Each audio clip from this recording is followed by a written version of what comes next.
Hi, friends. Do you struggle with a tough inner critic? You know that part of you that, like, no matter what you do, they're like, you should have said more. You should have said less. You should have been harder. You should have been softer. You shouldn't have said anything at all. You did too much. You did too little. And or that inner critic, that voice is so loud sometimes that you don't even do the thing you want to do or say the thing you want to say because you worry that if you do, you're going to royally like mess up your life or mess something up or hurt someone's feelings or whatever. So you just stay stuck, not pursuing the dream that you really have been wanting to do or saying the thing you want to say because the inner critic is so loud that it's crippling. So if you struggle with that, that's number one that I want to speak about because that we're going to discuss in today's episode. Also, do you struggle with owning your voice and really feeling like you can communicate effectively what you want to say, that you can own a room where you feel fully embodied in your truth and confident in the way you present, where you feel like you feel really rooted in who you are and what you want to say and can articulate yourself and you feel confident in that. If any of these things are things you struggle with, your inner critic, inner perfectionism, or even being able to articulate your voice and owning and embodying your true self and really loving the way that you present, being able to just like I said, own a room, you are going to love today's episode because it is actually going to be the most healing and permission giving and humbling conversation. And I'm going to tell you why. So, the person I'm interviewing today, let me first tell you what a badass she is because when I met her, I met her a few months ago because she interviewed me and my family for a Diwali segment on CBS News that she was doing where she was interviewing interfaith families and trying to understand how they celebrate Diwali as an interfaith family, which we'll talk about that later. Point is, the moment I met her, I was awestruck by her. She has this when you see someone, they're just embodied in this beautiful, she had this glow. She was so charismatic. She's absolutely stunning in the most unique way, but she has such fluidity and grace and confidence all at the same time in the way that she communicates, in the way she articulates herself, in the way she's able to just move with being able to tell a story or navigate having someone feel comfortable telling a story as a journalist, which we'll talk about. And I was so moved by her. And I'll tell you why even more, that I just was like, how I saw this woman who's also an Indian woman, second generation Indian woman as well, like myself, who is fully embodied, fully just like owning the room, fully in her glow, and with this softness, not with a rugged, hard edge. She was just like this. It was like the most beautiful balance of a strong, empowered, embodied woman who also has the softness and heart and vulnerability that is just so unique to come by. And as someone who is a second generation Indian woman who has, I feel, continued to try to decondition and heal from a lot of the pieces of me that have been the conditioned parts of me that stem from my cultural upbringing around I grew up in a household where because my parents are Indian immigrants, there were some threads of authoritarian parenting and not speaking back and really various layers that as a woman that was Indian was taught in some ways not to fully own her voice, and there was various layers where unintentionally that was the case. And I have been on a continuous journey of trying to heal that, and I'm looking at this woman who's also second generation Indian who has a completely different experience. And also it must be noted that I was a broadcast journalism major at one point as well and didn't pursue that and have wanted to launch this podcast for 1,000,001 years. And I'm looking at this woman who I'm about to give you the complete breakdown of who she is. And I'm just like, how did she get to this place? I'm so curious as to how she has this fully embodied presence, how she owns her voice, and what did she navigate to get to this place? And let me tell you a little bit about her. So Shanelle Kaul is a CBS News correspondent and the anchor of the network's overnight broadcast, the CBS News Roundup. With over a decade of experience reporting and anchoring across Canada and the US, she has covered some of the most defining events of our time, including impeachment trials of former President Donald Trump, the war in Ukraine, and the Freedom Convoy protests in Ottawa. Known for her sharp reporting and ability to distill complex stories with depth and clarity, she is a journalist committed to delivering truth in an era where it matters most. Born in Sri Lanka and raised in Toronto, Shanelle's perspective is deeply shaped by her experience as a daughter of immigrant parents who fled war-torn countries.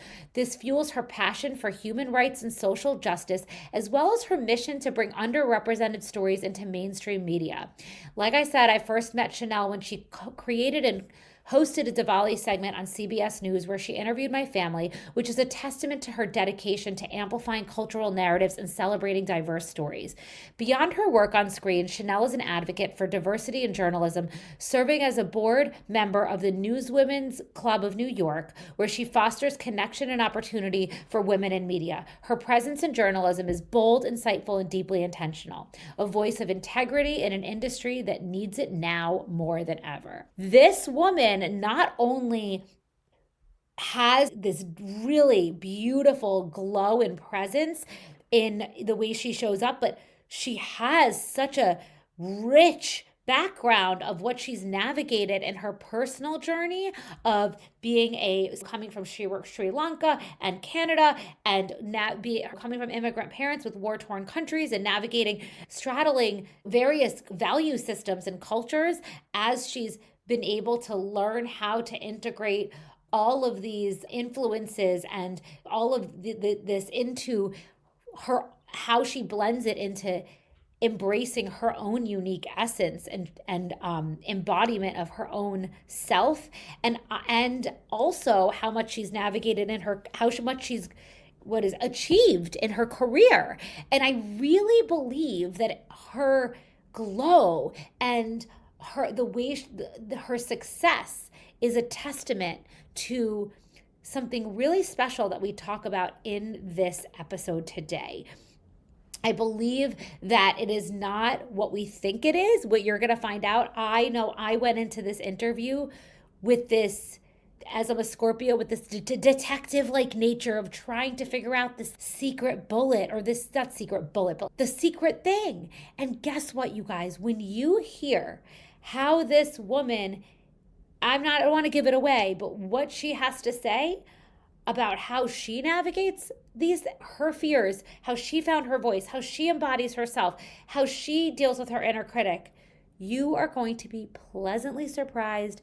It is going to take so much weight off of you, and I just can't wait for you to hear this episode. Without further ado, let's get in.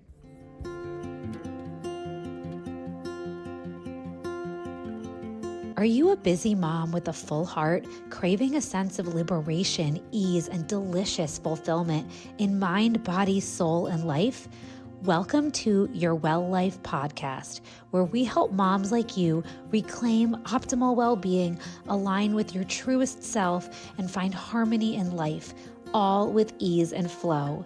I'm your host, Misha, a mom of 3 who went from hustling NYC fashion girl to trauma-informed holistic health and life coach, living the slow, soul-nourishing life. Together, we'll dive into raw, unfiltered conversations that spark mindset shifts and offer practical tools for navigating motherhood, health, and relationships, all through a shame-free, trauma-informed lens. You ready, mama? Let's go. First of all, how does it feel to be on the other side of the microphone or the interview? Yeah, it's a little funny. It feels funny. I'm usually the one asking the questions, but I trust you. So, yeah, I was truly mesmerized by you. And I mean that so sincerely. I know it's like, oh, am I gassing you? No, I was awestruck because I'm on a continuous journey of being more and more fully embodied in my expression and my voice and who I am. And you just have, you're so root, you have such a glow where you have this very, you're so just rooted in who you are. You're so clear and articulate with the way you express yourself. And it's clear that you're just like, have such a strong sense of self that it radiates.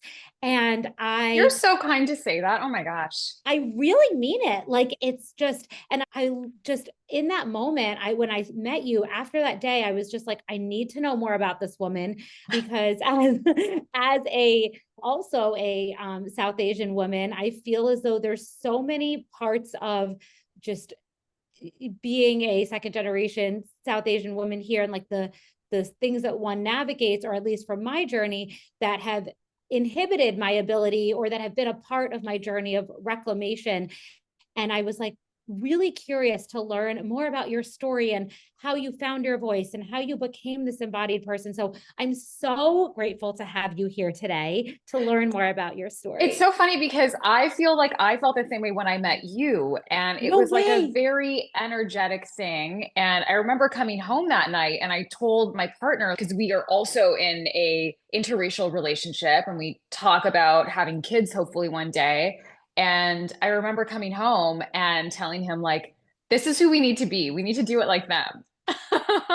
But I just thought, especially because the story that I had interviewed you for was about celebrating Diwali in America. And it's something we talk about in our family. Like, how are we going to do this when we have children? Because it's going to look different than how my parents did it for us, because they both came from the same background. And so I felt like it was such conscious parenting was what you were describing. And then when I came to your house and I spent time with your family and saw your children, yeah, I just felt so like full. And it really was an inspiration to see the way that you guys have created this new style of parenting, I feel.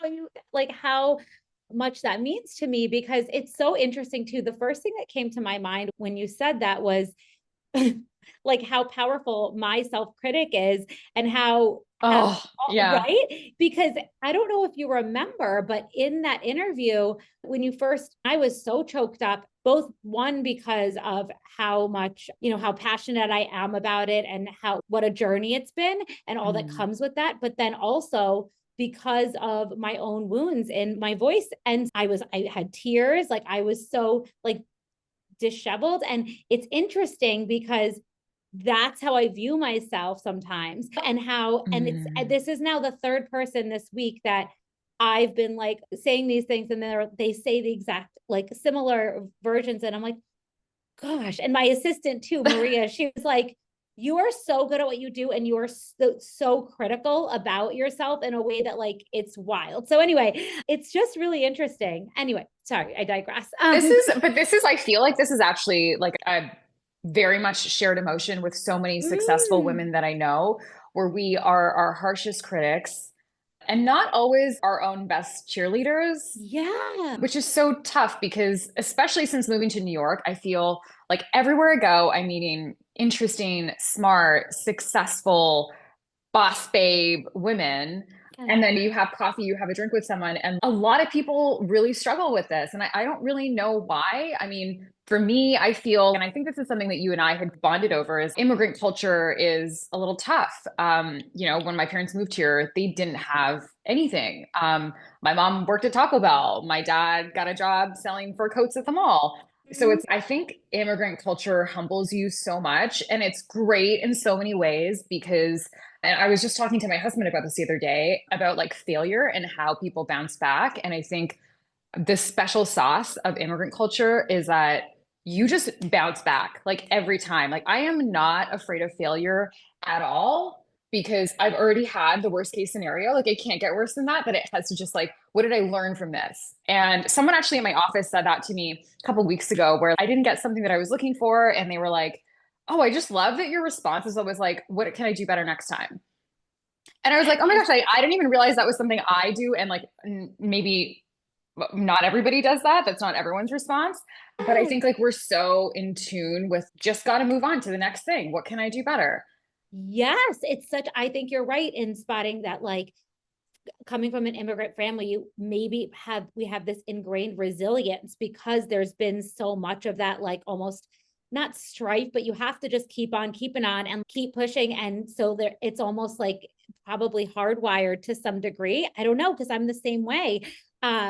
In that way. But then also speaking on the other thread that we were talking about with the self-critic, it's so true. And what was interesting to me the other day was I got to this place where I was just, I had a series of this happening through. Okay. So I have a fitness trainer, and she had me in her community to come speak about self-care and emotional regulation. And it was an hour chat for these moms doing fitness and whatever. And afterwards, my brain, this was yesterday actually, immediately went to, you said too much. You should have said that. You should have made it shorter, like all of the things. And then literally within, I don't know, 10 minutes after, she messages me this like voice note and a video testimonial. And she was like blown away. I had tears, all these breakthroughs, all these things. It was so good. You need to come back. We need to do a program together. And that happened. And then I had another experience like that with like my principal of the school, where I was trying to communicate some challenges from one of my kids. And after I was like, I'm sorry, I'm fumbling with my words. She was like, I was just about to say you're so articulate. And I was like, this was two times. And I was like, you know what? Then I just was like, F it. I was like, this is all like, I was just thinking to myself, I'm not believing you anymore. Like, Yeah. it's funny because it actually empowered me for our conversation specifically because, truth be told, yes, the reschedules were valid. And also, I'm being totally transparent. I was pedestalizing you. I was like, she is this person who interviews people all the time. And I'm going to be like, how am I going to do it justice? And I have to be on my A game, and I have to be well rested, and I have to. And so then today, coming off of those experiences, I was like, it's your freaking podcast. Like, Yes. but it's, so anyway, it was interesting. I just it felt relevant to share that. But yeah, so I would love to hear then about your story of like, how, first, can you just frame like what you do and what led you to this work? Yeah, I feel like it's a loaded question because Yeah. okay, but let me try to go back. So my dad is Indian, my mom is Sri Lankan, and my dad's actually from Kashmir. Obviously, a place where there was a lot of civil unrest. And then same with my mom. They both had experiences where they just needed to rely on the news. And life led them to the Middle East. So they actually met in the Middle East. After I was born, the Gulf War happened. And then ultimately, that's what brought my parents to Canada. So I think that because of everything that happened before we got to Canada, they were just people who leaned on the news because they found themselves in these kinds of risky situations. And we were just like always a family that watched a lot of news. We had the news on all the time at home. It just is the soundtrack to my childhood. And it was always there. And I think when you come from an immigrant family, you tie that with storytelling. Like storytelling is such an important part when you have family members who left everything and started over in a new country. And we didn't have any family in Canada when we got there. And we would just hear stories about what life was like and all the things that they left behind and all the people in our family who they left behind. And so I think storytelling was always like a fascinating part of our childhood. Couple that with just like news being on all the time. I was always curious about that. Never really thought about it in the framework of a career because you were just not supposed to do that. I was meant to be a lawyer or a doctor or all of the things that you're Totally. supposed to be. And I really went down that path. And I was a kid who tried really hard in school and I thought that was going to be my path. And then in high school, I remember talking to the guy, I don't know what they're called in America. Are they called guidance counselors here? Yeah. Okay. So I remember talking to my guidance counselor and still being pretty adamant about applying to a science undergrad program at that time. And she was like, Shanelle, you're a really good writer. Why don't you just apply for this journalism program? It's that one in particular that was in Toronto. This is the most competitive program in the country. Who even knows if you'll get in? But why don't you just try? And so I applied to like all these other programs. And in addition, I was like, let me just try this journalism program. Let's see what happens. And you have to just submit these writing samples, tell them a bit about yourself and your story and countries that you traveled to and things like that. And then I got in and I just felt like it was a sign from the stars or something. And I was like, I'm just feeling motivated in this lane right now. Why don't I just try it? And I think it was pretty devastating for my parents at the time because they really just didn't understand. Going back to that whole immigrant culture, it's very hard, I think, for parents who came here and did not have the luxury of doing work that they felt particularly passionate about, because for them it was just like survival and Mm-hmm. sustenance. And my dad works in finance, and it's because he was like, what can I do to make money quickly for my family? And they just didn't think that way of, let me pursue this passion project and just see where Such a life takes me. privilege. It is Yeah. absolutely a privilege. And my mom Mm-hmm. actually is an artist. So she went to art school in India. She came here. I'm sure she would have loved to do art here. And it just wasn't like, she's like, no, I need to make money. Let me go work at Taco Bell. Like, Yeah, you know? totally. So it's just, I think life handed them different cards. I'm privileged and lucky to have been in a situation where I could grow up and think about, what am I interested in? What do I think I'm naturally good at? And that's how I found myself in journalism. I still, though, think while I was in school, my dad thought, okay, just do your undergrad in journalism, then you can go to med school after, you can go to law school Yeah. after. And I And think that then, he yeah. was still hoping like it would, the end result would be different. But I just fell into it in school and loved it so much. And I did a bunch of internships to try out different things. And I just felt like the first time I walked into a TV newsroom and I saw news breaking and how it made it on the television and all of the things that happened in between, I was just so mesmerized and inspired. And I remember just feeling in that moment, like, this is where I need to be. And yeah, it was history from there. Yeah, no, so many interesting points you brought up. The first thing is completely resonate with, I think that's a very important point that like we do similarly. My parents were like, I wanted to be a dancer, and my parents were like, no, like my father was just like, no, you cannot do that. He Absolutely same not. here. Yeah, he was like, you can't make a living doing that. And but interestingly, I also was initially a broadcast journalism major. And the funny thing that I was really what drew me to you was all of my stuff came up. And so I'm curious, and I went, I mean, my the actual story is that I was a broadcast journalism major, and I actually did an internship with the BBC in London in my junior year studying abroad with NYU. And at that time I got like the whole, I had my camera and all the things, and I was supposed to be like doing some documentary. And I'll never forget that I was like so fixated on the fashion and like caring more about Mm. the subject. And I was like, I don't, all this tech shit, like I was getting really worked. I couldn't handle the tech shit.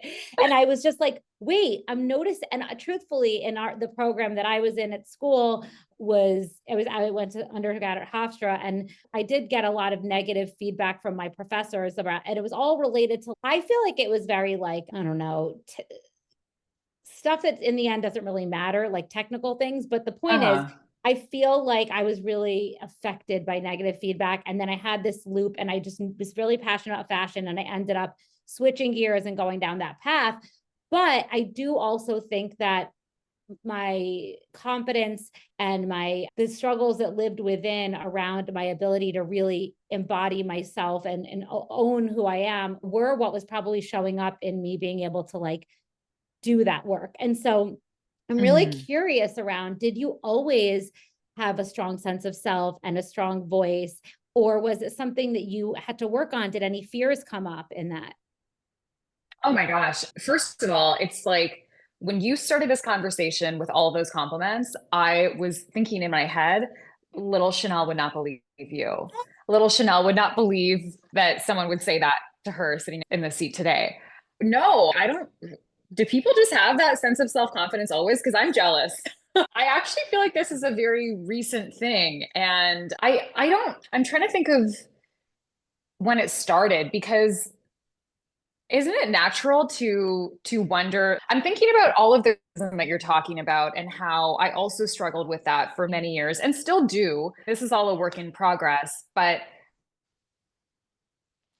maybe it's about like when you start believing that the work you're doing is actually good work, because I felt like Yeah. life in my 20s and I think if someone said something to me that was critical, I would take that home and I'm always like, okay, what can I do better? What can I do better? What can I do better? And now I'm like, oh, actually, I think maybe that we have a difference of opinion in certain Yeah. situations. And I think there's some power to that, but you really have to feel like I had to feel like I got to a point where I know that my work is good and you can always get better. But I also know that I bring a special sauce to something, you know? Yeah.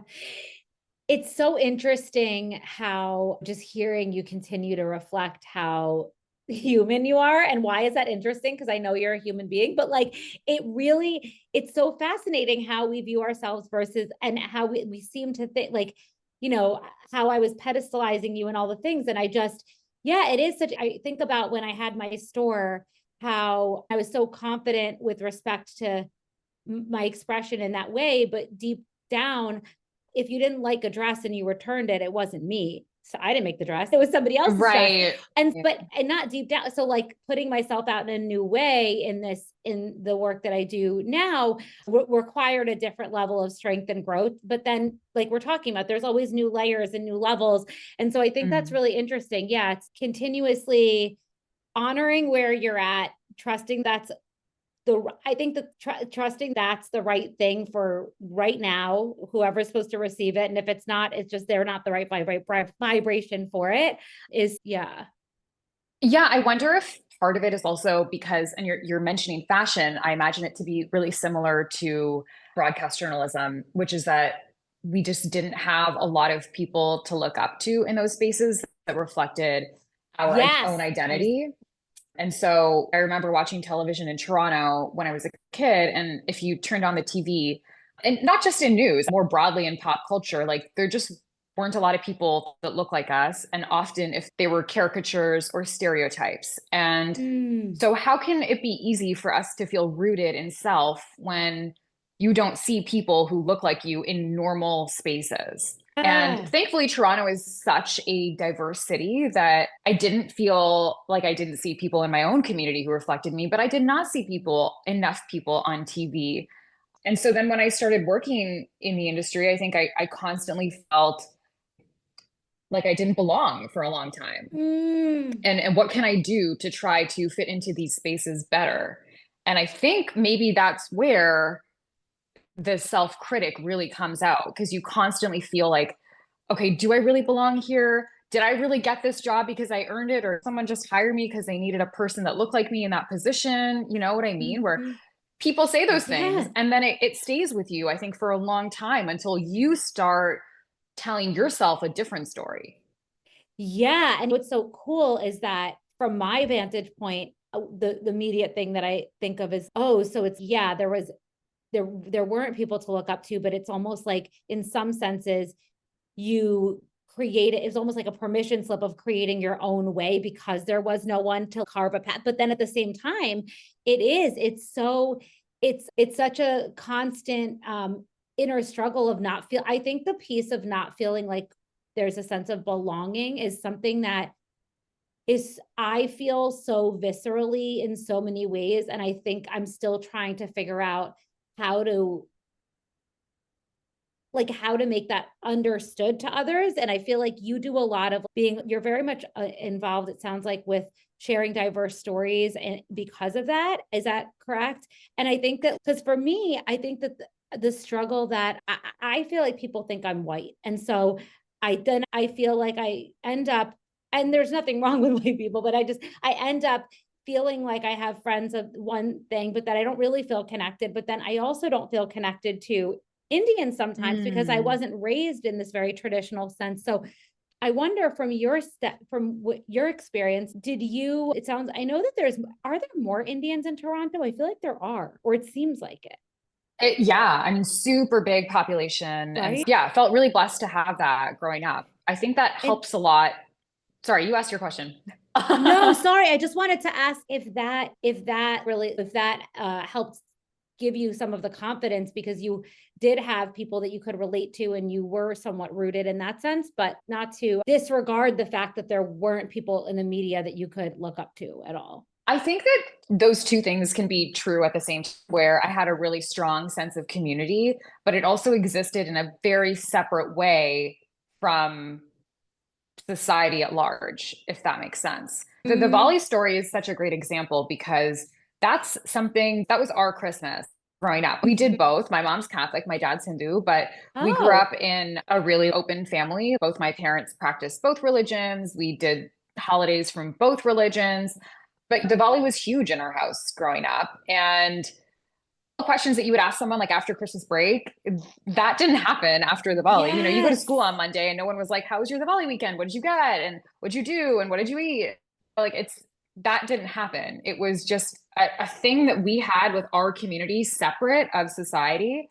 Yes. And we did it in our backyard, and people would call and complain about us because we had little sparklers or whatever. We played our music, and it wasn't part of culture. It wasn't a cool thing. Yeah. Now, this year, to be here in the US, to be in New York, to interview you for a story about how Americans are celebrating Diwali and have it air on network television. I'm just gobsmacked at that whole thing. I can barely Yeah. believe that we've gotten to a point where other people, and I hosted a Diwali party last year here in New York, and I got to tell you, I was blown away at how many people outside of the South Asian community were like, "Hey, I would have loved to come," and I was like, "Okay, I didn't know that," you know? Totally. Yes. Oh my God. I know. It's really so many people are drawn to the beauty of the culture and it's such a vibrant culture. And I feel like there was so much shame and it was never looked at in that way. And if we've come so far, and it's really something to be proud of. And to your point, I think that interestingly, I feel like in my house, Christmas was a bigger deal and or whatever. So I feel like there's everyone has their own, like we were talking about that day, like everyone has their own version of how whether their family was trying to assimilate, because I have an adopted sister, whatever the story is. But there's a sense in some way, whether it's you had it with your family and community, but then you didn't have it in the community at large, or whether you didn't even have it at home because your family was trying to assimilate and integrate or whatever, there is a sense Yeah, of miss. Like there's an absence, yeah. there's a longing, and I feel as though that sort of gap really plays a bigger part in on our journey and rooting into our self-concept and who we are. And I feel like you've done such an incredible job of it's like you've integrated like such a unique, special Shanelle magic into a blend of like how you show up that is a mix of all the things. And it's really incredible because like I said, I view you as like it's very inspiring I've yet to see. And I feel like I've met so many, I know so many inspiring Indian women, but you have a very special essence. And I think a big part of it too is your vulnerability and because that is such that show that I feel like vulnerability and strength and is go hand in hand. So I think that it's often when you see the women that are like, yeah, I'm good, I'm good, I'm good, are actually the ones that don't have that magic because we all, right, have these parts. And I think it's about Oh my gosh. accepting them versus pretending they're not there. Hey, Mama, imagine if healing your stress patterns could change everything. Because it can. Whether it's reacting in ways you don't recognize, people pleasing, or overthinking, these patterns stem from unresolved trauma stored in your body. They create chronic stress, impacting your health, relationships, and how you show up in life.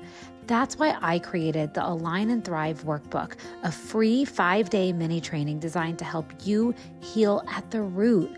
You'll learn what trauma is and how it's showing up in your body and life. You'll be guided through a proven 5-step process to heal and rewire these patterns, shifting from reactive and overwhelmed to aligned and in flow. You'll get a comprehensive workbook filled with practices and journal prompts to help you implement this work starting now. It's truly transformational. It's what I wish I had when I was struggling on my journey, and it's completely free. Download your Align and Thrive workbook for free today. Head to www.mishavayner.com/workbook and let's begin this journey together.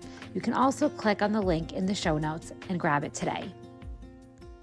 It's so funny to me that you say this because I was just at a dinner with a bunch of girlfriends a couple weeks ago, and we were like, do you think that we're all very good friends because we all have some kind of like trauma in our life or have overcome some kind of like trauma? And we're like, yeah, somehow the most interesting people have overcome a lot. It's so true. Actually, I want to ask you about your friends. So did you always have a mix of Indian and American, or what can it, or a blend of friends, or what, how did you find your village or your people? So I grew up doing Bharatanatyam, which is an Indian dance Mhm. form. And so I always had my like South Asian group of dance friends growing up, and we were really close. And you know how dance culture is, and you travel together and you perform together. And so I always had a really great group of South Asian friends to lean on, and that we understood each other in a very different way. Mm. And then at school, I had a pretty diverse group of friends growing up. But I also, my parents, it's interesting you talk about assimilating. I think my parents, we did all the Indian or South Asian things at home.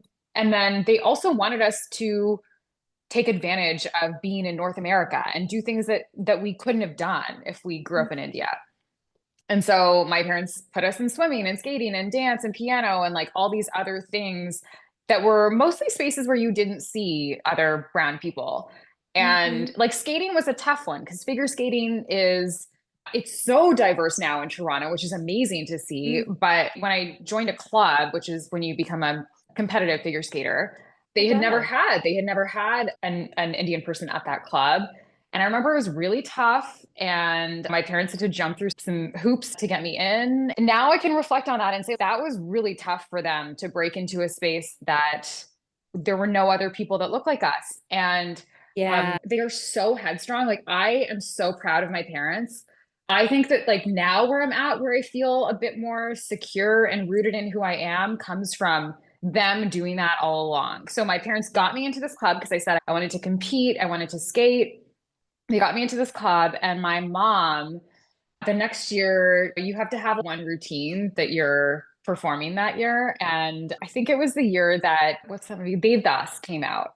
Mm. And my mom was like, this amazing, it was Dola Re Dola.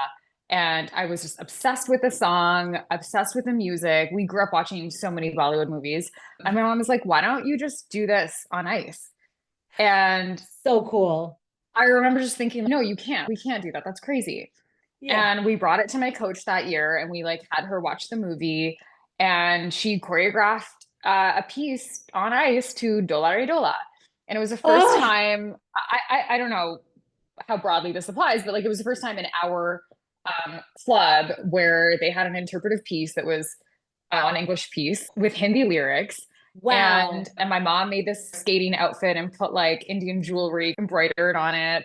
And it was so cool. And I just now I can think about that as I was a teenager. I didn't really know what was happening. I was just like, yeah, this is who I am. Like I am this person who Yes. exists in these two spaces. And we found this beautiful way of bringing that all together. And now I think that is very normal. Like now, if your daughter was in a sport and they wanted to intertwine two parts of their culture, that's so normal. But this Yeah. was like, I don't know, 15 years ago or Yeah. whatever. It was not happening. No, but I think that's also, that speaks volumes to sort of the like messaging that your mom was giving you, of like her pride in who you guys are in your core and in the heritage, and the lack of shame in exhibiting it publicly. And that probably had some sort of like undercurrent of a met, it did have a really core memory for you. And it's like shows in how you embrace your, like we said, it's a very different time. It is interesting though, because there, I feel like while in so many ways I didn't feel like I dealt with some of the struggles that people of color, where there was maybe some microaggressions or racism, because I didn't look like it. But then Mm, I did feel such an absence of connection and understanding and being seen truly, or which then almost yes. felt even more embedded. And like I was in a Jewish sorority, I ended up marrying a Jewish guy, like I was like all the things that it wasn't, it was just like, where do I belong? I guess you guys anyway. But something else, I guess I want to go back to the voice piece, because I just did you always, like the way that you are able to just easily navigate like these, you're not just having these kinds of conversations, you're having very serious conversation, you're talking about serious subject matter. And I just Was it just with practice? Like, how did you become so confident to discuss that? You have to have a next level of like confidence to speak about like global, huge issues on national television. And so I feel like there's a gap in the story I need to fill. It's funny. I actually don't think that it's as much about confidence. I feel like it's more about curiosity. Um, Mm, because the truth is, it's not like journalists know everything about everything. yeah. They're just curious people who want to learn. And I don't think you need to be the smartest person in the room to do a good interview. I think you actually Mm, need to it's so much less about talking and so much more about listening to me. And yeah. it's that person's story that's on the other side. It's not my story. And for me, that's always what I've led with. And both my parents uniquely, I think, could have been journalists. My mom, just my core memory of my mom is her obsession with reading biographies. And then that is what I think propelled me into being so interested in people's stories. And then my dad is just, if you ever meet him, he is just this larger than life person who is the most curious person I've ever met. You cannot do anything and so spontaneous. You cannot say that this is what we're doing and him not try to bounce outside of that structure. Even just to go to the grocery store, he'll make 7 new friends. I think those having exposure to two people who are just genuinely curious about human stories is what makes me feel like I don't have to struggle about being smart or intelligent or know everything about this particular topic. I just have to sit there and ask questions so that I can learn what's going on. Yeah, that's probably the most validating thing to hear ever, because it's at the end of the day that you mean that's easy enough. You know what I mean? But the funny thing is when you are in a trauma response, when you are stressed, when you do have a lot of trauma, like you actually don't have the ability to think creatively and curious. You're, Sure. and so it does go hand in hand with being able to continuously access your calm, grounded, connected self and be able to think curiously and creatively. And that's really, it just all goes back to the same thing of having a healthy sense of self. So I think that's so powerful because it's true. You don't have to be, and actually, the people that we're drawn to are not usually the smartest people. They're more just people that are being real, honestly. I Yeah. love that. And I And I also, think oh, sorry, I was going to say, no, and actually what you talked about at the very start of this, which is just like feeling, I think you said you were arrested and all that stuff. And I think coming into a situation, just feeling comfortable and just bringing your genuine self that day is going to bring out the best in the other person.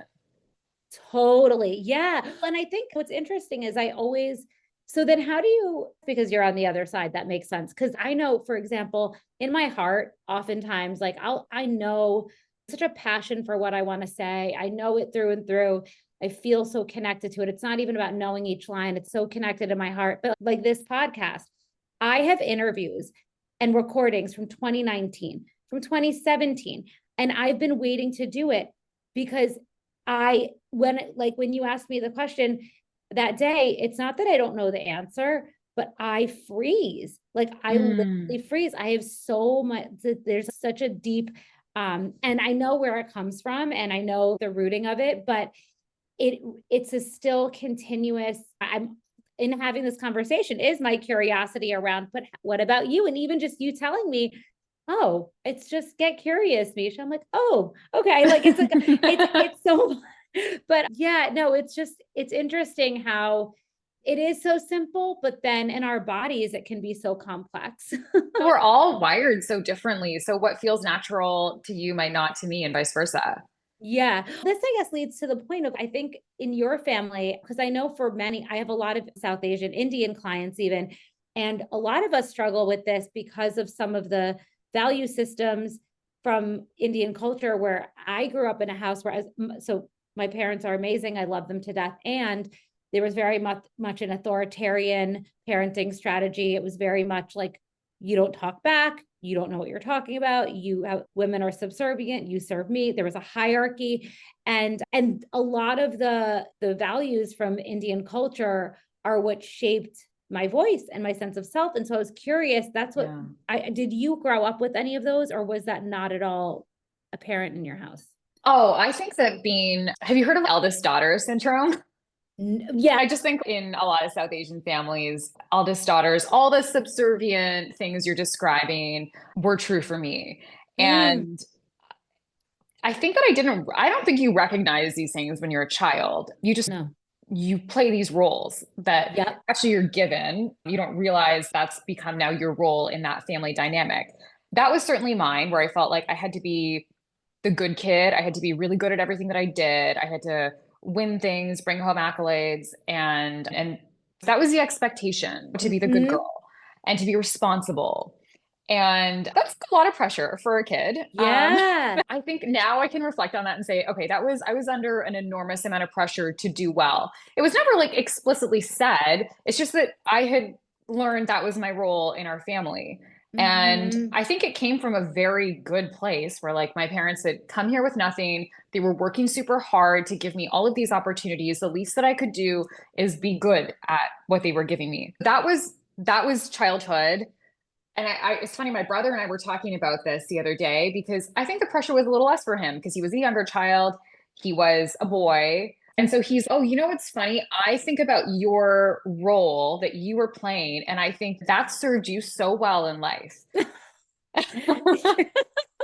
in a weird way. Now I think, okay, I'm so grateful actually for all of that pressure because I think it forces you into finding success. Um, but Totally. now I think the thing I'm trying to undo is that perfectionist energy.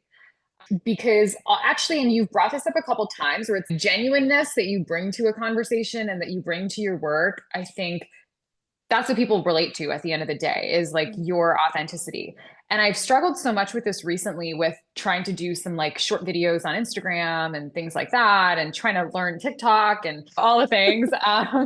And I will sit there sometimes and record something and be like, oh, it wasn't good enough. Oh, I had this little flub and let me redo it. And I'm having a conversation with myself where I'm like, does that matter? Is someone going to stop watching because I didn't say the sentence as perfectly as I would have liked to say it? And it is so hard, Misha, for me to just be like, just put it out there. Just put it out there, put it on the internet, and it's fine. But I'm just not Totally. wired that way. Totally can relate. It's like such a double-edged sword of having such high pressure environment of to achieve and how that does drive us and gives us such resilience of being like, I'm going to keep going. Then at the same time, as we were talking about before, and then at the same time, we like want to get it right. And so it's like this constant loop. And it's interesting because it's when we were talking about earlier, when I was just like, I'm done with it. I'm not listening to myself anymore. So my assistant had, so I got to this place where I was just like, okay, just like grab random stuff from my trainings and make stuff and put it up because, and then I was like, and I'm not going to look. I'm just because everyone always says it's great, but that anyway, I like was reviewing and every time I was like, oh no. And I had all, I was like, no, okay, I'm not going to look because it's true. It's, you could just go in this loop. Yeah. But I think that's the thing. I think we can't, I think number one, we have to just like trust and like continuously it's going back to that trust of knowing that like we're viewing ourselves differently than other people and that like you actually I meant to reflect this back. You said it so well in the first line in this conversation when you were like when I met it was the energy. And a coach that I'm working with also says that she's like when a client wants to sign up with you, she doesn't care if your process is perfect, if your words are perfect. It's an energy thing. None of it matters. Mm. And it's so true. And I think that's probably what we need to remind ourselves of all the other stuff. It's details, but like the energy and the Yes. transmission of your come from and like where your heart is. But yeah, it's so beautiful because this whole experience in talking to you, I know if it's healing for me, it's healing for so many other people because, like I said, I kid you not, I really had you in this pedestal and I had to keep being like, you got to be in this place. The amount of times I worked had conversations with Chat I'm GPT. so sorry, first of all. What? No, it's totally my own stuff, but it's not you. You're amazing. But it's just really, it's such a beautiful reminder once again of like, we're all just freaking humans trying to do our thing at the end of the day. Yes. Yeah. And I'm like, Yes. but what did you do to get to this point? And how did you find your voice? And you're like, oh no, oh no. And I like, hope my answers were better than that. no, they're so good. They're more, but it's more just like at the end of the day, I think that like We do. I think we all, it's so easy to look at everyone's Instagram feed, look at like the person in the fancy car, look at all the things, and we're like, they Yeah. have it figured out. And it is such a reminder. And I think the other beautiful reminder that I think came through in this conversation is that no matter what our trauma is, no matter what Achilles heels or issues we've had or happened in our upbringing, there's strengths and weaknesses to it all. And it's about leaning into those as like Yeah. opportunities to leverage them for a strength and accept the parts that we're still working through and continue to. So I just love that. So have there been a last deep question, and then I'll go into lighter stuff. So then have you had any like big fears that like have come up in did you ever have one of those moments where you were doing a big story and you just cracked or you just were like, I can't do, like, do you have those moments? Oh my gosh, all the time. I feel like I am constantly wondering if I'm good enough at my job. But you still show up for Do it. do you know what I mean? And then, Yeah. but simultaneously have to have that conversation with myself where I'm like, no, lean on your experience. You're good. You got this. But that takes so much mental work. Yes. But something I've been doing recently, like the last couple of years, and actually a former boss had told me this, is the moments where those big moments where you know that this is a moment that matters a lot. I will just do a 10-minute confidence meditation and Mm, just say mantras back to myself in my head. And they're mostly very basic. But that helps me just get out of my head a little bit where it's not like little Chanel, big Chanel talking to each other. Cause I think that yeah. takes you down like a deep, dark hole sometimes. And then you're overthinking everything. And then you're not able to just bring like adult Chanel to the room because you're bringing all the other stuff. So like that really helps. And Yeah. actually, you mentioned rest off the top. And I think that I did not. I think there's so many things I could do and stretch myself so thin in my 20s. And then in just the last 2 years, I realized my body cannot do that anymore. And I don't know if you read Body Keeps the Score, the book, Yeah. Love but it. So it's good. reminding me of that a lot where I'm like, oh, okay, I can't, like, it can't do what it used to do anymore. It's taking a toll now. Sometimes you think you can do so much more than your body will actually let you do. If you don't say no sometimes, I don't think you can show up 100% and give it your all during the times that really matter. No, totally. I think that like honoring, I always say like our body is like, I need to go at the pace of my body, not my like mind, because I feel Yeah. like the body, like it's so easy for us to like just get excited or see the things. And I also like to really, and I know that it's different because you work for, I would love to hear more about this, how you plan, but I really try to plan my life not just based on like my time, but based on my energy and my capacity. But Yeah. it's taken me having to have some like breakdowns in order to get there too. So, but yeah, like you work some crazy hours, right? Yeah, the hours are crazy. I Mm, think that's just the nature of news, the though. bit And we're totally. in an intense news cycle and it doesn't end. So, So how do you care for, how do you like support yourself? Do you have well-being practices aside from the meditation or? um, you know what? I don't think I actually thought very deeply about this Mhm, until this year. mhm. And it's funny, I was just saying this to my partner the other day. I think I said that the last 4 weeks I've slept more or had more consistent sleep than I have in a very long time, in like years. I think for me, moving to a new country, a new city, a new network, there was just so much newness attached to all this that I wanted to be everywhere, say yes all the time. It was very year of the yes during my first year of moving to New York, which I think it When has was to that? be. This will be my third year living here. Okay. So yeah, 2 years ago. So yeah, I think when you're put in this new situation, you have to say yes to everything because Mhm. you want to be meeting people and creating a community for yourself and all of those things. So I think that prioritizing rest has really helped the last couple of weeks. I feel like I would actually love someone else's advice on how to create balance. I don't think that exists. And feel free to correct me if I'm wrong, but I will say that I think the like American workaholic culture is different than how it was in Canada for me. I think I Mm. had a lot more balance in my life before. Mhm. And here, I think the problem is I'm very passionate about what I do. And so I want to be Yeah. doing more all of the time. And I want to be pitching stories that I'm feeling really excited about. And all of that takes work and time. And so I think it's like, where do you want to put your time and energy during certain chapters of your life? And I'm lucky to be in a chapter that I can be very selfish with my time and devote it to the things that I want to do. I don't know if that actually answers your question. Yeah.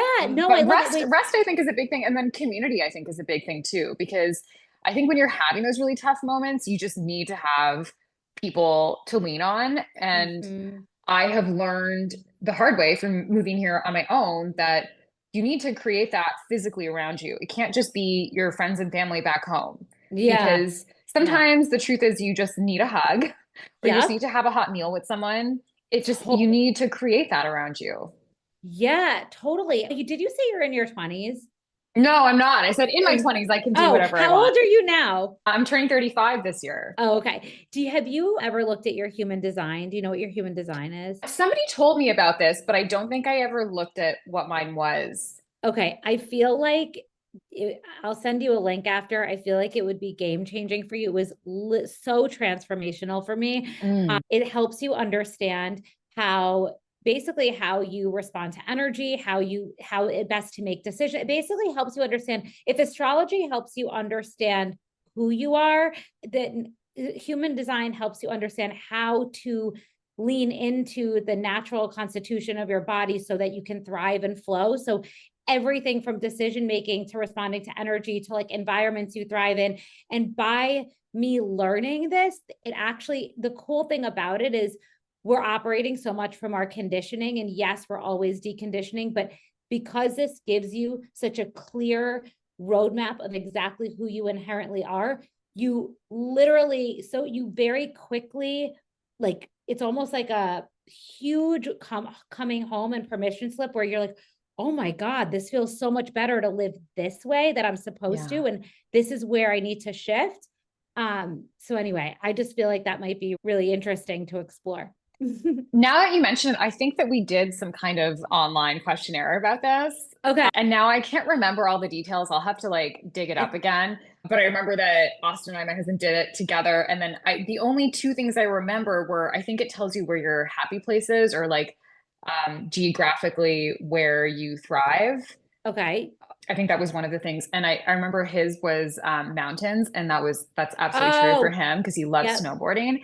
And mine was something about how like being on a shore. And Okay. I was like, that's so interesting that it's not beach. Like it's not, I'm not really a beach person, but it's like shore because I love water and what we have thankful to have a view of the water. And I was like, oh, this is so funny. It's oddly very specific and accurate. Yeah, it's really random too. Like mine is wet kitchens, which is, and I was like, what does that mean? And it was like it's actually like the concept of being around experimentation and trial and error. And so it just, I don't know, has weird meanings that like are deeper too. But if I Ah. were to guess, I think you're a manifesting generator. So when you check, you got to let me Oh, know. that was it. Yes, that was it. See, Okay. I'm really good at this shit because Yeah. I feel like, and I don't think you'd be able to function as a news anchor woman if you weren't a manifesting generator. So that's good. You're really living in your design. Okay, good to Okay. know. Okay. Last question, because I have to ask, do you like Bravo pop culture? I don't think I've ever watched Bravo is like Housewives, right? Yeah. Yeah, I actually don't think I've ever watched an episode.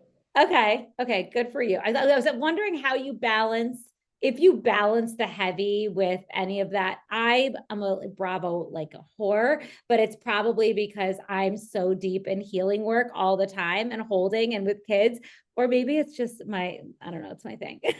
Oh no, I have But my vices, but mine Selling Sunset is like the big one for me. oh, I can binge that in one day. And then I think there was like a one in Manhattan, Selling City or something. It was very good too. yeah, yeah. Oh, okay, okay. So those are your good the shows that you like when you needed to come down. Yes. And is if there's like one thing, so I have my program, my core program is called Glow and Flow, and I'm all about helping women glow and flow in their bodies and lives.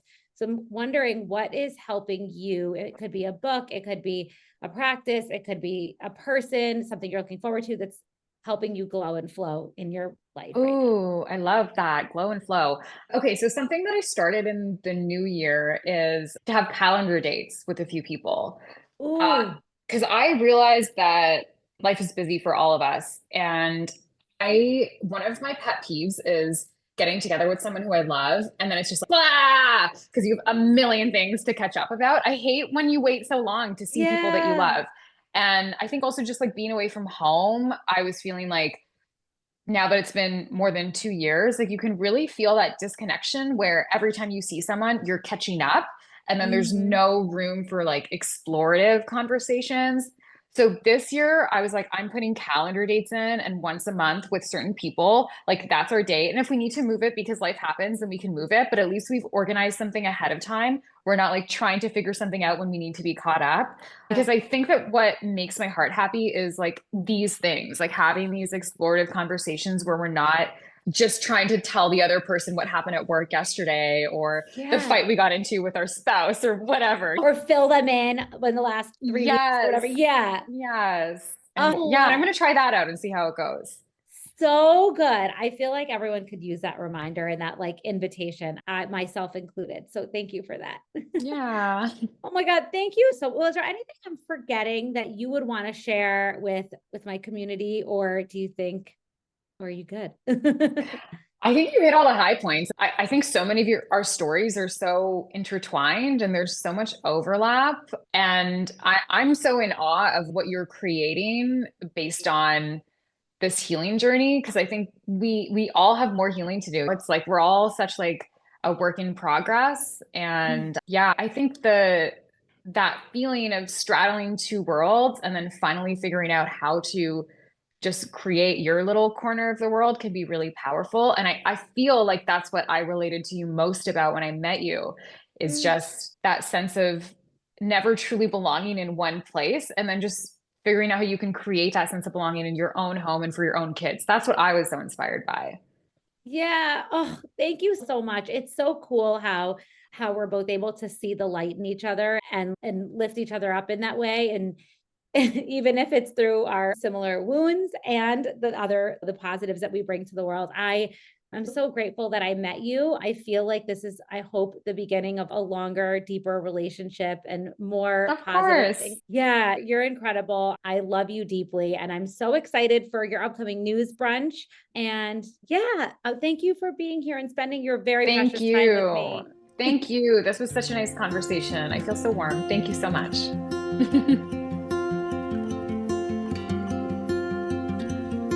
All right, friends, what'd you think? I really hope you enjoyed listening and got value from this episode of Your Well Life. If you did, it would mean the world to me if you could leave a review so we can spread the word to more mamas who can benefit from this content. It's truly my deepest mission to help as many mamas out there feel empowered, aligned, and in flow in their bodies and lives through this podcast. And even just sharing with one friend who you think can benefit helps. Want more from me? Well, then don't forget to subscribe to this podcast so you can get notified each time a new episode drops. Oh, and make sure to get on my newsletter list where I send out weekly emails to support, nourish, and inspire you. And follow me on Instagram, where I'm the most active and share behind the scenes of my day-to-day life and insights I have along the way. I'm at Misha Vayner. I'm truly so grateful that you chose to spend your time with me and really hope to have you join along next week. Same time, same place. Bye for now.